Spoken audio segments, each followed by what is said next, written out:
In my last video, I talked about cabochons and made fun of Jeff Bezos' dumb bald head. And if you don't know what a cabochon is, go back and watch that video. Or don't, I'm not your dad. Anyway, now I'm going to talk about bezels. What are bezels, you're probably wondering? That's a tough question to answer because bezels are almost impossible to describe. That's like asking, what are birds? We just don't know.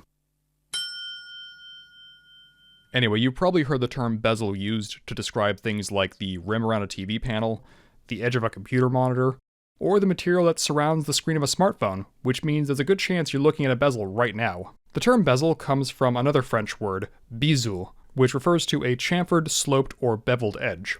This kind of setting takes advantage of a simple engineering concept. The strip of metal is sloped inwards over a convex form, and that holds it in place. A major advantage of this type of connection is that heat is not required to set the object in place, so in addition to gemstones, it's also ideal for holding transparent materials such as glass or crystal. Historically, one of the major uses of this setting has been holding pocket watch crystals in place, and this continues to the modern day with wristwatches. Anyway, the way that I was taught to make these settings was to take a thin strip of metal, usually something very malleable like fine silver, and start by wrapping it around the stone to create a walled outline that is the same shape as the stone. You then cut off the excess and do a bit of refining with a file to get those edges to match up nicely. And once they do, you solder them together. Then you're supposed to test it against the stone to make sure it fits, and when you're happy with that, you solder it to a plate of sheet metal, and that becomes the back. The excess metal around the bezel is then trimmed off with a jeweler's saw, and then it is filed flush with, well, files.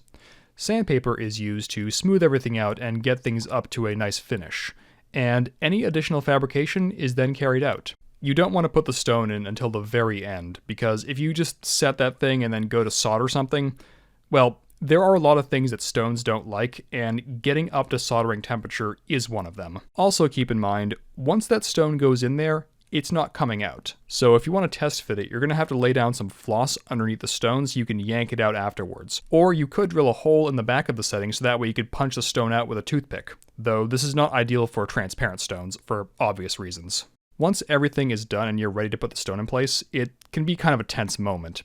Because in a perfect world, it should just click into place when you push on it. But this is not a perfect world. And it's very possible that you may have gone through all of that nonsense making the bezel, only to find out that it's a little bit too big or a little bit too small. In that case, there are a couple options available to you, though you would be forgiven for finding yourself a nice table and then flipping it. But let's assume that you've done everything right.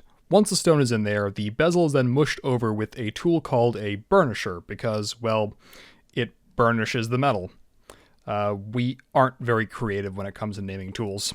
But anyway, you start by using the burnisher to crimp the metal like a pie tin, and then you'll burnish the metal by rubbing the burnisher along the edge of the bezel, systematically forcing that bezel to compress and conform to that stone. That said, it's important to do this step by burnishing the metal from opposite ends, north and south, east and west, west and est, all normal cardinal directions that definitely exist. If you smooth the metal over by going in one concentric circle, you can end up with this wave of metal that just obstinately refuses to cooperate no matter what you do. Speaking of obstinate, you can actually use one of these mushroom-shaped tools called a bezel rocker to take care of some of the really stubborn sections. This process can take quite a bit of force, so you need to make sure that you're holding on to that thing really well. You'll see that I've got the ring braced up against my thumb, and I'm using the rest of my hand to pull that burnisher towards me. And it gets harder as you go along because as you're burnishing it, you are work hardening the metal and making it stiffer. But once you're done rubbing the metal with the other metal, you can then start cleaning up your tool marks with some silicone wheels and then maybe even use a graver on the top of it if you need to even some things out. I still remember the first time I set a stone like this. It was just so crazy to watch the metal just kind of mush and conform to the stone just by rubbing it with a weird stick. It kind of broke my brain, and I still love seeing it happen even to this day.